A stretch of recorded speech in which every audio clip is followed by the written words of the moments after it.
And attitudes.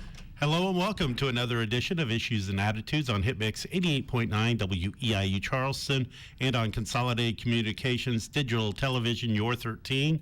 I'm Rob Calhoun in for Jeff Owens today. My co-host is Shannon Satterley. Good afternoon, Shannon. Good afternoon. And today's guest is Dr. Axton Betz-Hamilton, PhD, AFC, CPFFE, an assistant professor of communication studies here at Eastern Illinois University. She's here to talk to us about identity theft, and welcome, Dr. Betz-Hamilton. Thank you for having me. What is identity theft? Identity theft is when someone steals your personal information, such as your social security number or date of birth, and they steal that information with the goal of using it for their own gain, usually a financial gain. Is it very often that people get their identity stolen? It is, and while we don't have good prevalence statistics on the number of identity theft victims due to underreporting, the Federal Trade Commission estimates that roughly 12 million to 13 million individuals are victimized each year. Now, you're a victim yourself. Correct. When did that start? When did you realize that you were a victim? Well, I realized my identity theft started 27 years ago, and at the time, my parents' identities were stolen, so I watched them unsuccessfully try to cope with identity theft until I was 19. So by the time I was 19, I was in college. Life was great. I was getting away from the identity theft problems, and I was moving off campus. I was a sophomore in college, and I called the electric company to get service at my first apartment, and they told me the day and time they would be there. Okay, things are fine, moving right along with this move-in process. And they sent me a letter a few days later saying, due to your credit score, we need a $100 deposit. And here's a number to call to get a copy of your credit report. And I called the number out of curiosity, thinking that the reason they need a $100 deposit is because I don't really have a credit score. I'm 19. I have a couple of student loans. That's it. There's just not enough of a credit history there. But I wanted to see what a credit report was, wanted to see what was on this, what I felt top secret document used to make a decision about me. And about 6 weeks later, I received a manila envelope in the mail from the credit reporting agency, and it was really thick. And I thought to myself, credit reports must be really hard to read, and they must give you a lot of instructions, because I'm expecting one page with my name, address, and a couple of student loans. Turns out my credit report was 10 pages long, full of fraudulent credit card entries and then collection agency entries associated with those credit cards that dated back to when my parents' identities were stolen in 1993. Wow. So it could be presumed that the individual or individuals who had stolen their identity had stolen mine at the same time. What did you do about it? What was your first reaction? Well, my first reaction was to call my mom and cry because my credit score was 380 at the time, and the credit score was in the envelope that I got from the credit reporting agency, and under the notation, your credit score is 380 in tiny print. Your credit score is in the second percentile of all credit scores in the nation, and so you couldn't get much worse than my credit at that time. And I called my mom to say, what did I do to deserve this? I'm never going to own anything in life, never going to be able to have a car, I'm never going to be able to have a house, and what do I do? And her exact words were, well, whoever has done this to us meaning mom, dad, and me, they've destroyed our credit, they can't use it anymore, they've moved on. And that was, she was trying to comfort me that way. And I ended up filing a police report with the state police because at the time I was in college, I was living 2 hours from home, and I thought the state police would have jurisdiction over the whole state. Well, they do, of course. And I thought, well, if I go there, they'll be able to look at mom and dad's case and at my case, and they'll be able to pursue it. And I was wanting something with lights and sirens and, a whole cavalry of police going to chase down this thief or these thieves. And All I got from the police was a very tired-looking officer taking a police report that was one line saying, unknown suspect open credit cards in victim's name. And he gave me a copy of it and said, you'll need this for the creditors. And that was the total response from the state police at that time. I guess back then it was probably very, very new crime, and I can almost guess that even on the federal level that there really wasn't much understanding about it either. Right. So back when my parents' identities were stolen in 1993, consumers weren't considered victims of identity theft. In fact, the first federal legislation was not enacted until 1998 that said consumers were victims. So that's part of the reason my parents dealt with this very unsuccessfully, is because in the eyes of the law, when they were first victimized, they weren't victims. So when I went to the state police in 2001, this was a very new crime. And, identity theft, the concept of that was very new for consumers, and child identity theft was something that was relatively unheard of at that time. Wow. So what did they end up doing for you? Could they do anything, or was it just basically your credit's really bad? Sorry. That was basically what it was. So one of the things that you can do as a victim of identity theft, or as anyone who has incorrect information on their credit report, you can go into annualcreditreport.com, pull up each of your 3 bureau credit reports. So you have a report from Experian, one from Equifax, and one from TransUnion. Within annualcreditreport.com, you can dispute incorrect or fraudulent information. And if the original creditor doesn't respond to the dispute within 30 days, the information that you've disputed is removed from your credit report. So some of the information on my credit report that was fraudulent came off as a result of that, and that improved my credit score. However, a lot of it didn't, because the verification process simply is, in most cases, does the name and social security number match on the account for this debt? Well, in my case, it did. And so it's, well, sorry, the debt's yours. It's your name. It's your social security number. Too bad. And as a result of that, my credit report did not clear of fraudulent entries until 2009. How much debt are we talking about? Like, how much money did they put on that card? In total, $4,000. Wow. And I mean, and really, there are cases of identity theft where the dollar amounts are much higher. But one of the reasons my credit score was impacted so severely is because I had no credit to start with, so it didn't take much to destroy it. And then, when collection agencies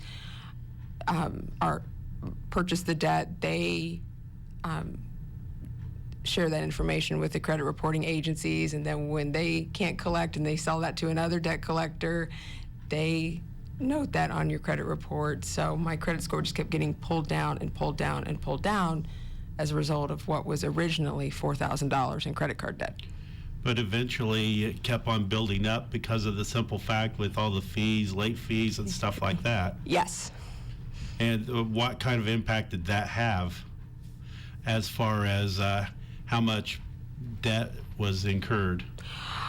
Well, that's a really good question, because your credit report clears of fraudulent entries after 7 years, and it's 7 years after the date of, or the last date of activity on the original account.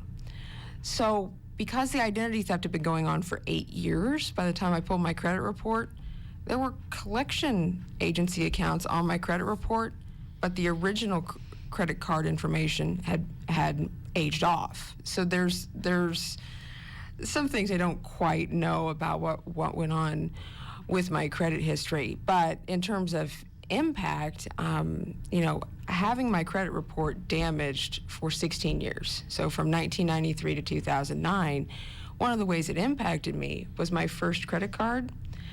And of course, back at the time when I was in college 15 years ago, college students were getting unsolicited pre-approved credit offers left and right, and it's actually illegal now to do that. And I did not receive one until I was 23. That's how bad my credit was back then. And my first credit card, I thought, I got to start somewhere. I got to start rebuilding good credit on my own.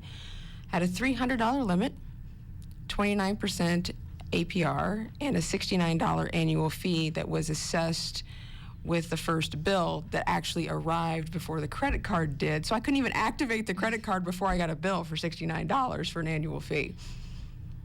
And also, you probably would eventually try to get a car loan. And how tough was it for you to get a car loan?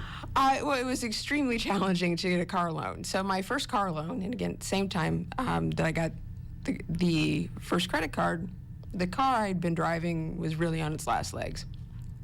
And in fact, I was car shopping on foot because that was and how out of shape my car was in. And I lived in Havana, Illinois at the time, and I was walking to car dealerships and saying, it's the most horrible situation you want to put yourself in when you're car shopping. I need a car now. I don't have one. It doesn't run. Can you help? Could not get financed. And so what I was hearing from dealerships was, well, if you have a cosigner, you'll be fine. We don't understand. My cosigners have had identity theft worse than I have. What am I supposed to do? And the mayor of Havana at that time heard of my situation, because part of my job involved working in City Hall. He heard of my situation, and he came in, it was Friday afternoon, and he stood next to my desk. He took out his keys, and he threw them at me. And I said, what's that? And he said, why don't you take my car and go car shopping this weekend?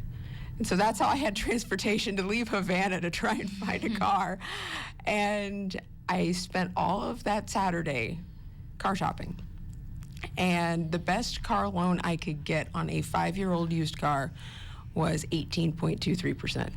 That's like putting a used car on a credit card. Ouch. Yeah. Yes. So let's talk a little bit about your journey to find out who stole your identity. When did that begin? When were you like, all right, I'm going to find out who did this to me? Tell me about that.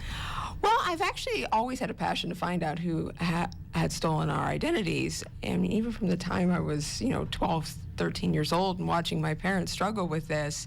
In fact, I can remember telling my dad, someday, I'm going to be on TV, I'm going to be on the radio, and somebody's going to listen to me about this, and this won't happen to us anymore.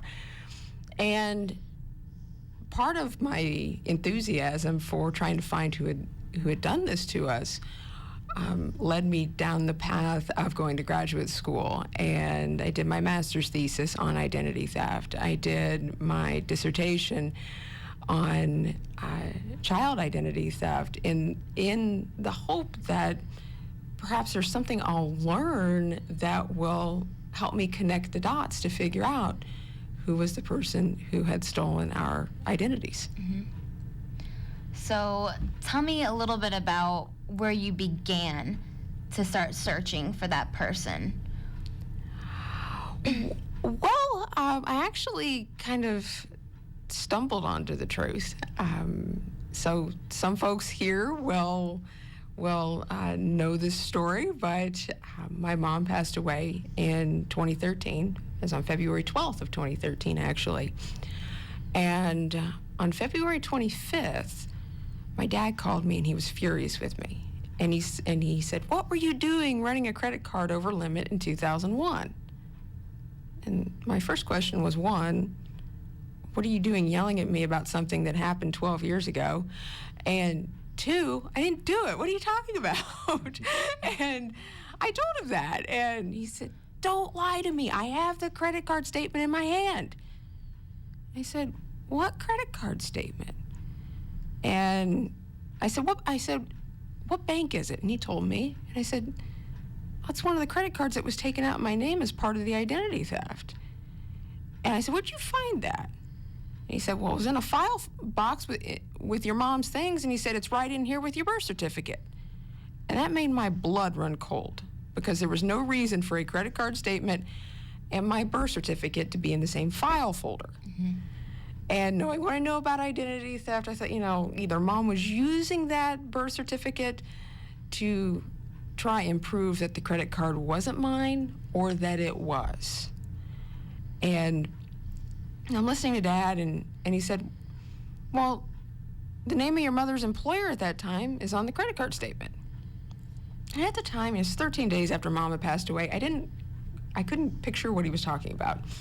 And I said, what do you mean? That she faxed it on company letterhead to try and show that it wasn't mine? And he said, no, it's right on the statement. And I told Dad, just put it aside. I'll come home over spring break in a couple weeks, and I'll figure it out. Well, by the time spring break rolled around, Dad had collected a stack of documents that were on this workbench in an outbuilding on my parents' farm, just a huge pile of financial documents. And one of those documents was the credit card statement.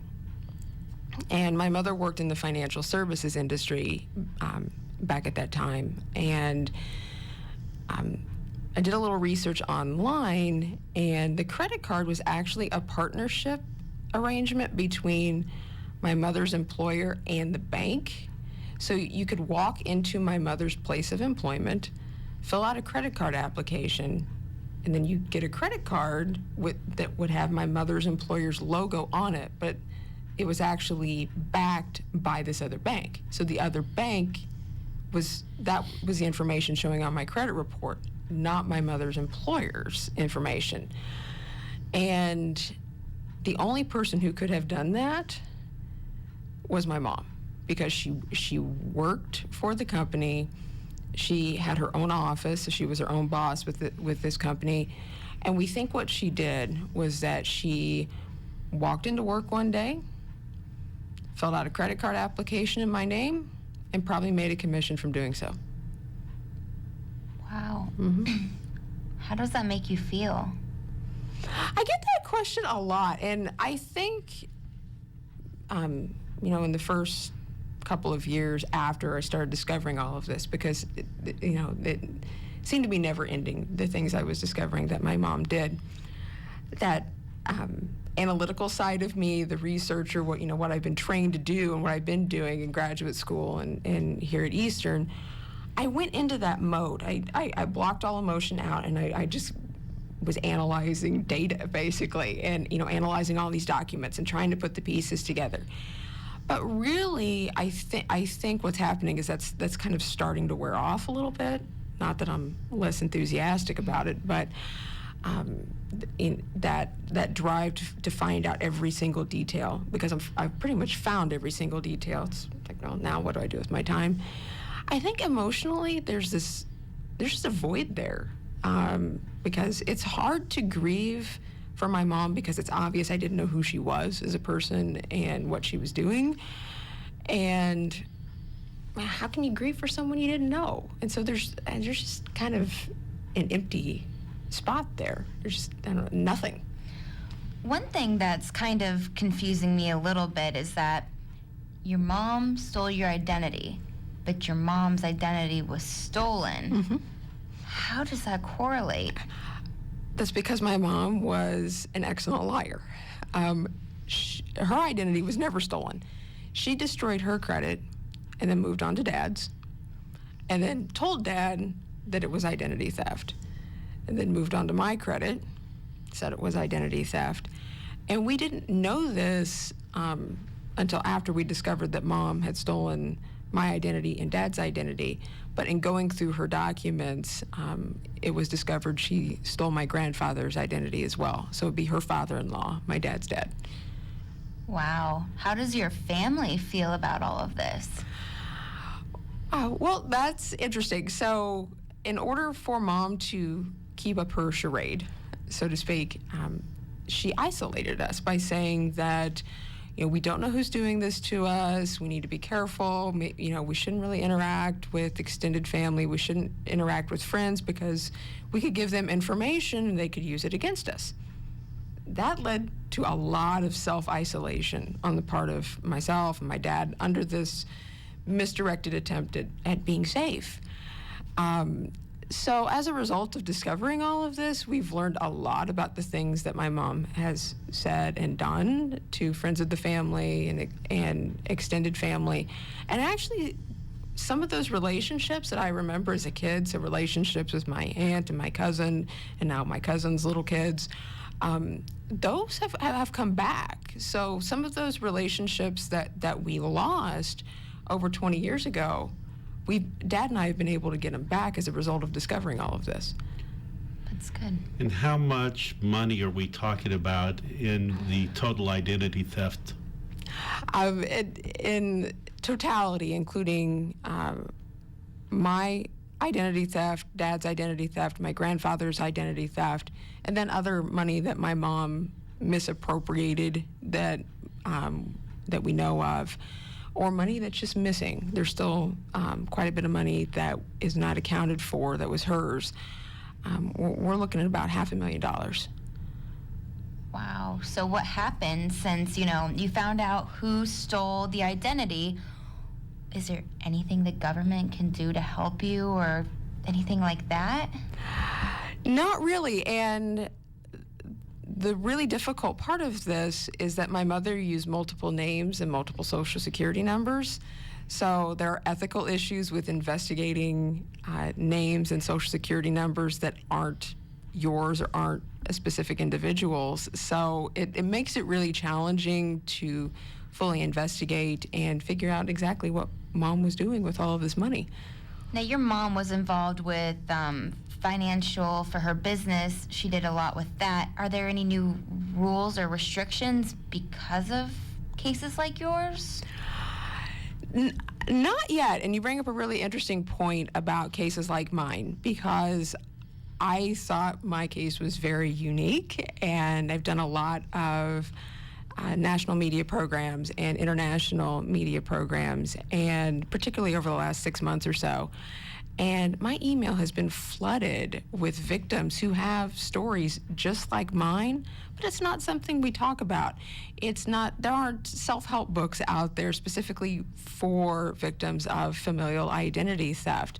So I guess I still have a lot of work to do as a professional in raising awareness and helping develop solutions for this problem. Yeah. What are some of the steps that people can do to protect themselves then? Well, some of the steps that people can take to prevent this from happening to them, and I'm going to take this from the perspective of how do you keep your family members from stealing your identity. And the number one thing, and if my dad made any mistake in 20 years of this, it was this one thing, and it's that he trusted Mom to handle the family finances because she had a bachelor's degree in finance. She worked in the financial services industry. Well, so that means she knew more about it than he did, so he just trusted her with it. And he never bothered to look at bank statements, didn't really know what was going on with the investment accounts other than his 401k. And because he had that much trust, it allowed Mom to take advantage of him and me and my grandfather. So the number one way you can protect yourself from familial identity theft is to make sure you take the time to understand your personal financial situation and know your how much money you have and where it is and what's coming in and what's going out. That way, if you know what's going on, it's less likely that you're being taken advantage of. So would your mom, buy these expensive things, or how did she rack up that much money? What kind of things was she buying? Well, that's a really good question, and that's the piece I haven't figured out yet, because my mom didn't buy fancy jewelry. She didn't have a fancy car. In fact, when she passed away, she drove a 1999 Lincoln Town Car that had a salvage title. She didn't have high-end clothes. But when I started talking with her friends, they said that she talked about owning a condo and owning a house and owning a new pickup truck. And what do you mean? I didn't know about this stuff. And so I found some indications on her computer that she did at least have a condo, but I can't track it down under her name or any of her aliases and looking at property records. But it looks like there could be some truth to it. So I think she either had property under a different name or perhaps under a business name. or she's got money stashed away somewhere. Maybe it's in a shell company, so it's not under her identity or any of her aliases. She did brag to one of her colleagues that she had money hidden and that Dad and I would never find it. So, there are tens of thousands of dollars that are unaccounted for. Is that your mission now, to find that money? Yes. Yeah. So what can people do? Like, if you know somebody who has issues where they spend too much and they've got bad credit because of that, like your mother, what kind of things can they do? Is there some sort of therapy that they can get into to help themselves? Sure. So there are programs out there. So if you have a loved one who exhibits compulsive gambling behavior, there are programs out there to assist with that. So there's psychological counseling, and then there are some government programs out there specifically for that. With compulsive shopping, typically that is rooted in psychological problems, so there is counseling available for that. And really, most of these financial disorders or dysfunctions, however you'd like to call them, they're not driven by a financial need. They're driven by a psychological need, and that needs to be explored with a mental health professional. We have less than 2 minutes remaining on our show. Is there anything that we haven't talked about that you would like to get out there?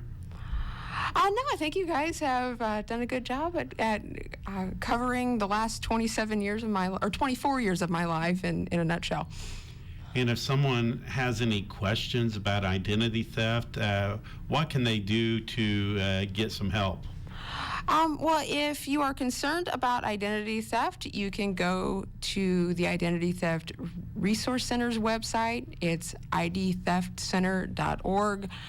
They are a nonprofit that was established by two victims of identity theft back in 1998, and their purpose, their motivation is to assist victims of identity theft. So that's the number one place to go. Also, check out the Illinois Attorney General's website. The Illinois Attorney General has a lot of good information out there about identity theft, as well as the Federal Trade Commission. And I would also suggest, too, checking your credit report often, because you can get free credit reports once a year. That's true. So the website annualcreditreport.com, if you go there, you can get a copy of your credit report from each of the 3 credit bureaus once a year for free, no strings attached. A lot of people are concerned that by looking at their credit reports on that site, it will drive down their credit score. That is not the case. So go there, check out your credit reports, and there are no strings attached. Thanks for joining us today, Dr. Axton Betz-Hamilton, talking to us about identity theft. We really appreciate you being here today. Well, thank you for having me. This has been Issues and Attitudes.